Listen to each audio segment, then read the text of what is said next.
18歲20歲飲啤酒。應該21㗎你啊，應該我咁點解咁大聲嘅？警察拉你。係冇華語學㗎嘛，係啦。咁所以呢啲冇華語學㗎嘛。係，因為其實我從來咧唔敢俾你揸啲咩，我係驚你撞死人。唔係真係㗎，好似人哋拍拖拍到28、9歲先分手咁死啦！你而家要1、2年之後先揾個啱喎，仲要再過多2年結埋婚生埋仔喎，依家揾個啱唔啱嘅咧？哎呀算啦，身邊邊個最近識識地又唔太憎佢嘅，不如同佢結婚算啦咁嗰啲咧，即係阿師媽都係咁諗嗰時候。人生總會跌下坡，用溫暖的雙手驅走這風波。人生總要奮鬥，幾番風雨繼續走。若是你要擁有，一切靠雙手。我哋而家突然間我諗到，因為哥哥聽日要翻去大門嗰邊啊嘛。係啊。係臨走之前我突然間諗一樣嘢咧要講，因為唔講咧過咗下個禮拜冇得講。因為尋日咧我哋咪去呢個雲頂嘅。係啊。係啊，去完雲頂之後咧，突然間我醒起咧，其實哥哥過幾日生日。係啊。咁咧哥哥過生日，你知阿嫲知唔知幾多歲生日？知唔知佢？幾多歲生日？18歲啦。係18歲生日。其實咧通常啲人咧出世個仔咧，跟住就問，快18歲好，轉個頭經已18歲咗啦。但係竟然咧差啲唔記得咗6月8號生日。成人㗎啦。記得咗喎。成人㗎。你仲好意思講啊？真唔記得6月8號嘅真係。係咪啊？係啊。你唔記得咗咧？所以如果依家你唔拍咧，你就唔記得咗啦，係咪？係啊。咁咧，其實眨眼咧，佢嗰時嚟幾多歲嚟呢度？因為佢嗰日咧飲啤酒嘛。佢點解諗？咦，佢夠唔夠歲飲啤酒咧？其實我都唔知馬來西亞16、18歲、20歲飲啤酒。應該21㗎你啊，應該我咁點解咁大聲嘅？警察拉你。係啦，咁咧，你飲咗啲黃色嘅物體啊咁嘅。咁跟住，係，我想問下，你哋首先有冇人唔記得咗佢18歲生日？我第一個唔記得啊，我哋個人做嘢仲唔記得。好意思講你咩做啫？其實。阿師媽你記唔記得㗎？師媽。我梗係記得咧。你真係記得咩？我梗係記得咯，唔記得喎。我生佢嗰日幾辛苦啊！真係。從來冇聽你提過呢件事嘅，點解？唉，真係，我梗係記得咧。係嘛？係啊。咁我想問下，你記唔記得當初阿哥哥幾多歲嚟呢個馬來西亞㗎15。咁咪係減3啫，可以計。啱啱好16，因為喺15嗰陣時生日，喺 quarantine 嗰陣時即係15歲嗰陣時啊，係啊，佢喺 quarantine 嗰陣時過生日㗎，係啊，點解次次都咁啱都咁巧嘅會係喎？我都唔知點解。上一次你係14歲，跟住咧15歲生日嗰陣時係15歲生日先喺酒店生日，喺酒店度生日。係。嗰陣時喺 quarantine 我仲記得佢個員工佢拎咗蛋糕上嚟。仲俾一個好大嘅蛋糕嚟。即係 quarantine 都會幫你搞呢啲嘢。係咯。咁啊14、15歲啦。咁啊其實依家喺度過咗3年，而家18歲。我哋都估唔到咧，佢會喺馬來西亞呢度度過佢個成人禮嘅。咁咧就即係變成18歲。咁咧佢由一個嗰啲叫咩少年，唔係少年嗰陣時叫咩兒童嗰陣時係咪叫兒童變做一個年青人咧？依家講話就係。咁其實你呢個階段喺馬來西亞裏面成長咧，你有咩諗法同埋有咩改變？你覺得馬來西亞對你有咩影響嘅咧？改變同影響啊？係。即係馬來西亞俾到啲咩你？咁呢3年嚟咁啱經歷呢個青春期成長咧，你覺得有咩特別好或者唔好嘅嘢嘅咧？咁經過呢幾年喺馬來西亞當然有特別嘅地方啦。咁例如即係做嘢唔會急咗咁多。嚇！你喺香港都冇急過，幾時有急啊？你咁又係喺香港。你講嘢真係有啲奇怪喎！香港都冇見到你急，你幾時？你幾時有咩冇急咁多？你有乜人講你又講嘅啫？讀書唔使咁勤力啦，梗係。唔係，都要讀嘅。咁咪讀書冇咁勤力，呢個真嘅啫。咁就梗係唔係啦？之前因為依家聽嗰陣時，我有啲科學，因為科學佢呢一度有啲係早啲教嘅，咁所以我依家聽嗰陣時要 catch up 曬全部嘢，所以都幾忙啊嗰段時間。咁你呢3年，譬如有啲同學啊、讀書啊，或者依家啲生活環境啊，對你嘅成長有咩好處唔好處咧？點解咧？嚟咗馬來西亞之後咧，英文係即係佢用咗好多嘅，咁即係你日常生活裡面都基本上你都係用英文㗎啦。咁喺學校都係啦，同學都係啦。係啦，當然啦。咁因為英文個個人都識講㗎嘛，咁所以呢個真係咩人都識講英文嘅。係啊，掃街貿廁所嗰個都識㗎，真係係啊。賣菜嗰個真係識。係啊，就係因為咁，所以即係英文呢一方面好咗好多啦，係咪先？咁經過呢幾年嚟，咁樣。咁你諗下，如果你當年15、14、15歲喺香港冇咁樣經歷過嚟咧，我好相信你而家講一句兩句你都唔夠膽會唔會咧？唔夠膽係的確會緊張。即係你咪有啲對話你會好緊張，即係肯定會緊張。你會組合唔到嗰啲句語同埋嗰啲詞彙啊，你唔知點樣突突然間講一段嘢出嚟，你唔知點樣講係啦，咁因為喺香港嗰陣時，我即係會用英文對話，應該就係英文口語考試。其實香港嘅教育，即係考語考試，即係考試嘅時候先會用啊。係咯，同埋英文堂啊。呢個真係不能怪佢。其實呢個係香港，即係我呢個好大膽咁講咧，呢個係香港嘅教育問題。係。呢即係香港雖然話一級城市同埋呢個教育水準好高，即係普遍教育好高嘅一個地方啦。但係講真，佢英文嘅教育嘅方法咧，係絕對咧係好低。佢只係咧靠你自己去睇下書啊，講下生字啊，講下啲grammar 啊啲咁樣。但係其實中間你日常又唔會用得到啦，老師亦都唔會同你講啦，同學之間更加唔會講。咁冇辦法，因為香港佢本身就係個個人都講廣東話㗎嘛，咁即係佢個冇咗個語境。你明唔明啊？你咁樣你根本冇可能會學到一個好嘅語言出嚟。你單少咗咯，你唔講你根本點會識啫？我都講廣東話㗎嘛，係嘛？所以喺香港講英文講得好嘅人咧，真係實在係唔多。通常係咧去過外國讀書，或者係本身係外國父母啊或者咩。咁你就會能夠，因為你好艱難，亦都唔怪得呢樣嘢，係咁樣，係咪？你覺得係咪啊？係啱，少接觸咁，所以咧嗰陣時就啲人就話講啊點解話講香港嘅人講英文係會即係有個香港口音咧？咁即係一聽就話香港人講英文啦，咁係因為個語境咯。咁你呢樣嘢對你嘅童年好好嘅，因為點解咧？你呢個時間咁樣去矯正咗，或者係而家進步咗咧，其實你過咗18歲之後先去搞咧。你搞唔到㗎，講真，你係冇心機搞同埋好艱難嘅，老實咁講係。所以你好彩咧，喺15歲過嚟咧，經歷咗呢個事咧，所以馬來西亞咧俾到你嘅得益係呢樣嘢。咁國語國語有冇好到咧？其實國語其實都差唔多啦，因為有冇講嘅先？有講，我呢度有啲朋友有時都會講國語咁嘅。咁佢講關你咩事？你講咁佢講我都講㗎啦，就係唔係咁？通常我哋睇下對方講咩語言啦。如果佢第一口係講國語啊、英文啊咁啊，即係你學到依家啲馬來西亞人哋講乜，你又講乜咁咯喎？啊係啦，係咩？除咗馬來文之外，應該都溝。佢哋會唔會同你講馬來文㗎？唔會㗎啦。去媽媽嗰陣時會。係咩？我媽媽嗰代都會啦。係啦，因為嗌餐嗰陣時肯定都要用啲馬來文。記得訂閱、like 同埋分享我哋嘅頻道俾大家啊！咁不過同埋之前我喺香港嗰陣時，我成日睇 YouTube 啊，都係有睇即係台灣啊、中國嗰啲頻道啊，咁所以我本身中文都講都係冇咩問題嘅。華語我冇問題嘅，其實因為咧點解咧？當其時佢哥哥呢個年代咧，已經係啱啱咧學香港係推行呢一個華語教學啊。咁即係話講咧，佢係用普通話去教學㗎，中文係用普通話教學嘅。所以由佢嗰個年代咧講普通話就係好好，因為佢由拼音開始學啊，細個。但係我哋呢啲你講係冇華語學㗎嘛，係啦。咁所以呢啲冇華語學㗎嘛。係。因為我哋嗰陣時，我哋經歷過喺你嘅青春期打後咧，先至香港興國語歌添嘅。香港其實喺我哋嘅青春期之前咧，係冇人講國語嘅。Beyond 將嗰個有。其實係我哋青春期打後，國語歌入侵香港之後咧，跟住先至開始有國語喺香港出現嘅啫。其實第一時間聽到國語係由歌曲開始嘅，即係阿張學友首《吻別》啊嗰類嗰啲咧，即係開始一路嚟咧。其實嗰時連中國歌手都未有㗎，係香港人唱國語歌先嘅，即係再慢慢先有國語越嚟越多越多嘅啫。好啦，咁除咗語言咧，咁仲有咩？譬如生活環境有冇對你嘅青春期有咩影響咧？青春期啊，或者成長期咧？成長期點講咧？我自己冇咩拍晒咧，因為馬來西亞一年365日，全部每一日都係好多晚。我以為你話間屋大啲，唔會即係擠壓住你嘅發育咁樣，你要高啲咁嗰啲咧。呢個應該唔係，好似唔係合理喎。係啦，咁即係呢個對你冇，其實即係住屋環境對你冇乜影響喎，即係會覺得你壓力輕鬆咗或者壓力大咗。我覺得嗰個天氣啦，馬來西亞我係中意馬來西亞嗰啲天氣啦，咁即係長時間都係熱地啊，暖地。咁但係呢個對你嘅青春期或者成長有咩影響咧？呢個你中意佢啫，即係你開心啲啦，係咯，即係冇咁抑鬱啊咁樣，即係我知啦，哥哥你講嘅。一年四季咁啦，成日照。因為咧，阿哥哥係好怕凍嘅。咁又係。係啦，佢有時去大啲冷氣，佢都覺得要着外套。我平時喺學校永遠都帶住件外套。咁就嚟18歲啦，咁你好多人問你會唔會揸車，或者你自己講下你自己敢唔敢揸車，或者想唔想揸車，或者想唔想考牌，或者敢唔敢咧？你自己有咩睇法咧？好多人問過㗎啦，不過你自己親身冇答過啫。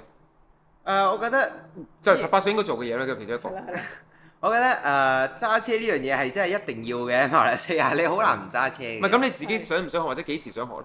幾時想學？有可能遲少少，睇下1-2年咁之後睇下先學揸車啊咁樣。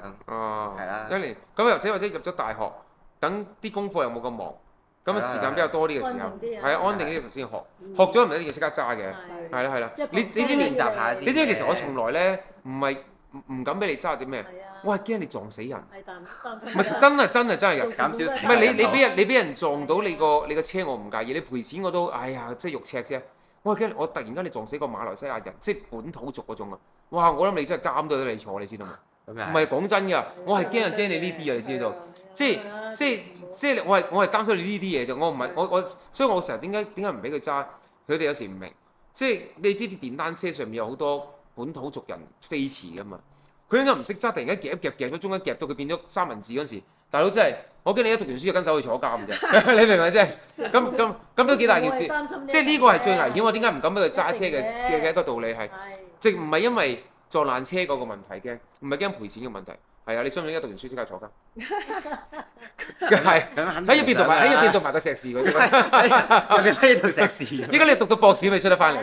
咁我想話，除咗其實揸車之外，18歲仲有咩做啊？揸車飲酒可以仲有咩㗎先嘛？或者你仲有啲咩18歲都人哋願望做嗰啲咧？係咯，你一係你問下你18歲你想做啲乜嘢？有咩願望？咩係18歲之前未做得？你覺得18歲好想做嘅嘢？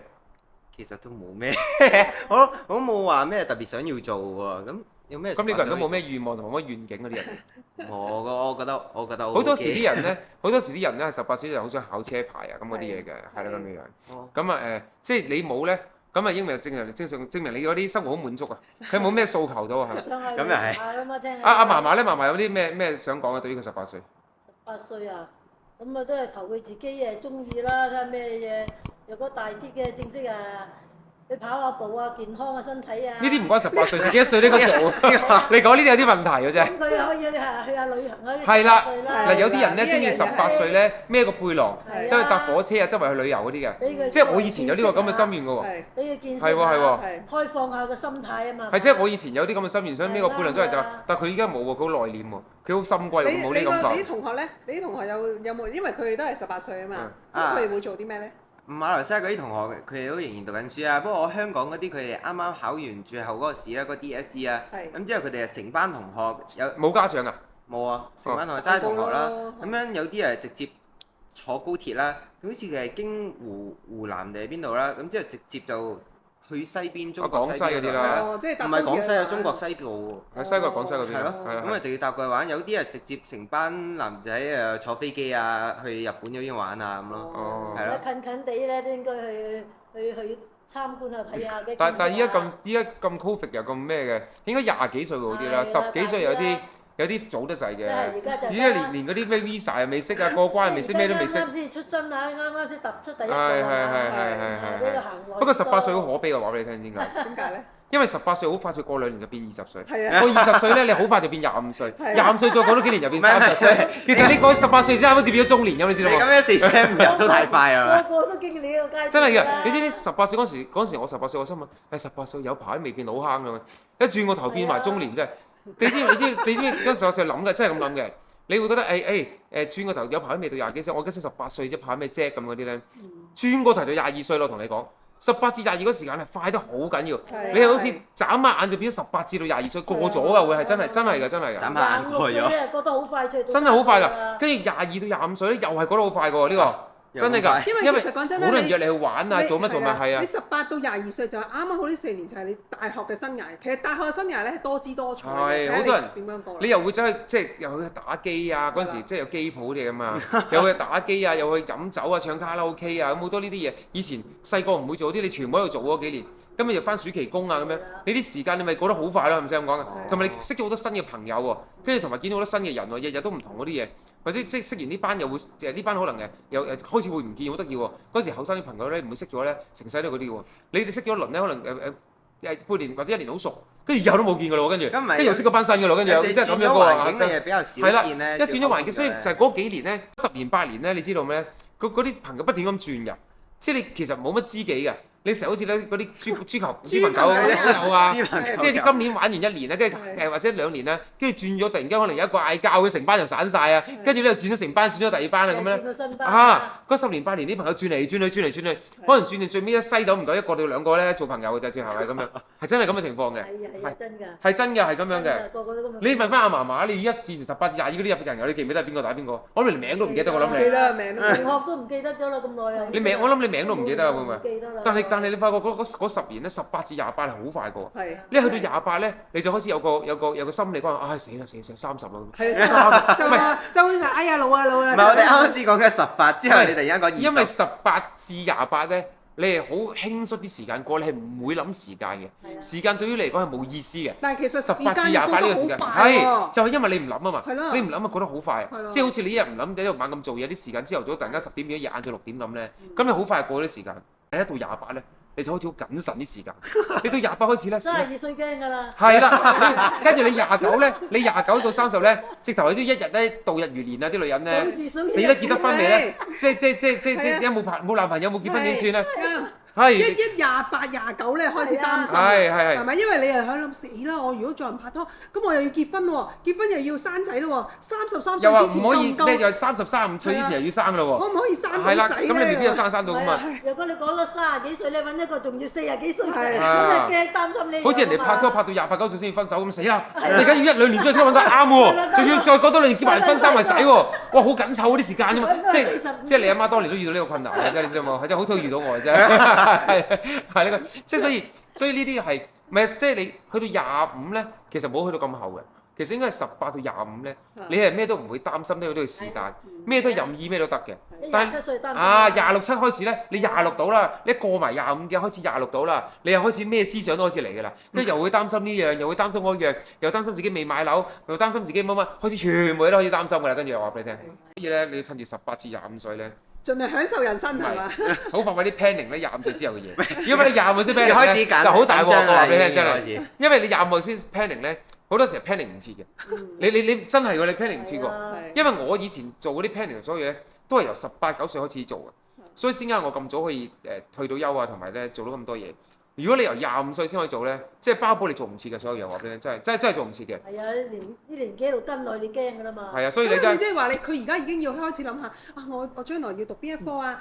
我想將來讀一科太近，你再諗遠啲嗰啲嘢。再做咩工作啊？我幾年我要升到咩級啊？咁樣啊！結婚買樓都要諗埋啲咁都要諗埋。諗住啦，諗掂咗自己個學。咪我諗22歲開始22至25歲開始要諗佢。咁咧見到好多失敗嘅例子咧，其實係冇乜點諗啊！即係啲朋友喺身邊咧，佢18至25嘅時候，佢又好中意去旅行啊，又唔儲錢啊，好輕率地過咗時間啊。有花費嘅細。係花費又有，唔花費唔諗嘅都有，即係唔花費乜都唔理。咁咧跟住就有得日過日，咁跟住有戲就睇戲，有朋友食飯，有工就翻工，有放工就翻學校食阿爸阿媽餐飯，跟住過咗一日。咁咧咁樣嘅時候咧，就好快脆就變25歲啦。跟住咧，甚至乎有啲成日唔諗拍拖添，即係去到25歲之前咧，都咧真係嘅喎，嗰啲單身主義啊，即係享樂玩主義咧，拍唔拍拖又唔諗喎。咁跟住咧，去到25歲打後咧，先開始擔心喎，尤其是女仔喎。咁跟住咧，先擔心哎呀死啦！依家揾會唔會遲咧？依家揾個啱唔啱嘅咧？哎呀算啦，身邊邊個最近識地又唔太憎佢嘅，不如同佢結婚算啦咁嗰啲咧，即係阿師媽都係咁諗嗰陣。我咧，因為我由細到大咧，我好細個嘅時候已經開始儲錢啦。咁即係我打一份工咧，我糧咧，我即係一大部分都係儲錢嘅。咁或者俾阿媽阿爸阿媽儲咁樣嘅，所以咧我由細到大咧都好有 planning 嘅，對於錢銀嘅嘢。錢一講結婚。係啦，咁樣所以咧係啦，就好似我咁樣，我又係咧一路去到20幾歲，去到20尾嘅時候開始擔心，因為20頭我都算啦，見到有咪有冇冇啦，好啦到就嚟到3字頭咯喎，咁就開始擔心啦。係啦，我就話你聽。因為我阿媽，我記得你之前好似咧，我由細到大嗰啲新年錢，你話你會幫我儲喎，係咩？佢又話幫你儲嘅，但係冇啊，但係佢冇啊，唔幫你使，係啊，咁樣係啊，咁樣佢幫你交咗學費啊，已經。我原來用晒。咁跟住咧，我想講嘅話咧，就係所以如果一個即係你而家識得珍惜18至25歲呢段時間咧，做啲有用嘢嘅基礎咧，其實對你咧25至35之間咧就好有幫助。如果你由25歲開始諗同埋擔心呢啲嘢咧，好多時都追唔翻切咗。呢個我其實我見有好多以前啲朋友都係，有啲朋友早識得咁樣做啲嘢人咧，後尾都好成功。但係咧好多時即係玩到28度先開始左諗右諗嗰啲咧，好多時已經尾班船好多嘢都過晒氣咗。呢個就係我對你嘅忠告。我對你忠告啦，尤其是而家嘅年青人啊，佢咧即係10幾歲到20幾歲，淨係會打機嘅啫喎。就算佢出咗嚟做嘢，而家有手機就好害死。就算出嚟做嘢咧，都係喺個位度打機。今日打，你可以一有時間你撳手機啊。係啦，佢打到30幾歲，咁點咧？咁打機你又攞到分數，其實你攞到好多積分同埋改咗好多關咧，對你嘅人生有啲幫助咯。其實而家時下年青人好多都係咁喎。佢就諗住咧，父母咧食父母嘅，而家咁年輕。食啊有乜所謂？一路玩到夠先去做。尤其是馬來西亞咧，好多父母都有間排屋咧，一個排屋起碼3、4間房、4、5間房。正所謂3代同堂，你結埋婚生埋仔喺度住都冇問題嘅。有得似咯，佢就係。咁所以佢就唔會太擔心呢啲問題啦。所以馬來西亞我見好多年青人咧，其實佢唔太擔心喎，因為佢覺得冇緊要嘛，咪跟阿爸阿媽住咯，咪著翻移翻間房咁生仔。咪個老婆咪搬咗間房住就得，就係咁樣啦。好多都係咁嘅，係啊。咁呢個你自己好好地打量下你自己嘅人生。喺18歲仲有幾日之後，咁你18歲之後交個 report 俾我同你阿媽睇下你嘅10年計劃係乜嘢咁樣係。好緊張我已經。係。好啦，咁好啦，係咁啦，拜拜，拜拜。記得訂閱同埋 like 我哋嘅 channel啊！